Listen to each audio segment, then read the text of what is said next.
മല്ലു KBFCയുടെ പുതിയൊരു വീഡിയോയിലേക്ക് ഏവർക്കും സ്വാഗതം. കേരള ബ്ലാസ്റ്റേഴ്സിന്റെ സ്വീഡിഷ് പരിശീലകനായ മിക്കാഹിൽ സ്റ്റെയറോക്ക് കീഴിൽ ബ്ലാസ്റ്റേഴ്സ് ഒരു സ്വീഡിഷ് സൂപ്പർ താരത്തെ തന്നെ കൊണ്ടുവരാനുള്ള നീക്കത്തിലാണെന്ന രീതിയിലാണ് IFT ന്യൂസ് മീഡിയ ഇപ്പോൾ റിപ്പോർട്ടുകളായി പങ്കുവെക്കുന്നത്. മാത്രവുമല്ല, സ്വീഡിഷ് മാധ്യമത്തെ ഉദ്ധരിച്ചുകൊണ്ടാണ് IFT ന്യൂസ് മീഡിയ ഈ ഒരു റിപ്പോർട്ട് പങ്കുവച്ചിട്ടുള്ളത്. അതുകൊണ്ട് തന്നെ വിശ്വസനീയമായ സോഴ്സുകൾ തന്നെയാണ്. ഏതായാലും വിശദമായി വീഡിയോയിലേക്ക് കടക്കുന്നതിന് മുൻപ് ചാനൽ ഇതുവരെ സബ്സ്ക്രൈബ് ചെയ്യാത്തവരാണെങ്കിൽ ഒന്ന് സബ്സ്ക്രൈബ് ചെയ്തു വെക്കാൻ മറക്കരുത്. റിപ്പോർട്ടിൽ പറയുന്നത് പ്രകാരമാണ് സ്വീഡിഷ് താരമായ മാഗ്നസ് ഹെറിക്സനെ സ്വന്തമാക്കാൻ കേരള ബ്ലാസ്റ്റേഴ്സ് ഇൻട്രസ്റ്റഡ് ആണ്.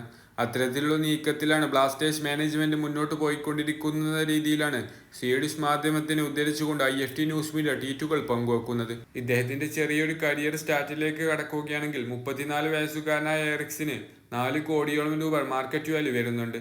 സെന്റർ മിഡ്ഫീൽഡർ ആയിക്കൊണ്ടാണ് ഇദ്ദേഹം കളിക്കാറുള്ളത്.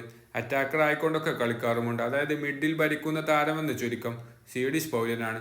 അതുകൊണ്ട് തന്നെ ബ്ലാസ്റ്റേഴ്സിന്റെ പുതിയ പരിശീലകനായ സ്വീഡിഷ് പരിശീലകന്റെ കീഴിൽ ഇദ്ദേഹത്തിന് തിളങ്ങാൻ സാധിക്കുമെന്നതിൽ യാതൊരുവിധ സംശയവുമില്ല. നിലവിൽ ഈ ഒരു താരം സ്വീഡിഷ് ലീഗിലാണ് ഇപ്പോൾ കളിച്ചുകൊണ്ടിരിക്കുന്നത്. ക്യാപ്റ്റൻ മെറ്റീരിയലുമാണ്. ഏതായാലും ഈ ഒരു സ്വീഡിഷ് താരമായ എറിക്സിനെ കേരള ബ്ലാസ്റ്റേഴ്സ് സ്വന്തമാക്കാൻ ഇൻട്രസ്റ്റഡ് ആണെന്നും അത്തരത്തിൽ നീക്കത്തിലാണെന്നാണ് ഇപ്പോൾ റിപ്പോർട്ടുകൾ പുറത്തേക്ക് വന്നിട്ടുള്ളത്. ഏതായാലും നമുക്ക് കാത്തിരിക്കാം. നിങ്ങളുടെ അഭിപ്രായങ്ങളൊക്കെ തീർച്ചയായും കമന്റായി അറിയിക്കുക. ചാനൽ ഇഷ്ടപ്പെടുകയാണെങ്കിൽ സബ്സ്ക്രൈബ് ചെയ്ത് സപ്പോർട്ട് ചെയ്യാനും ശ്രമിക്കണം. മറ്റൊരു വീഡിയോയുമായി നമുക്ക് വീണ്ടും കാണാം.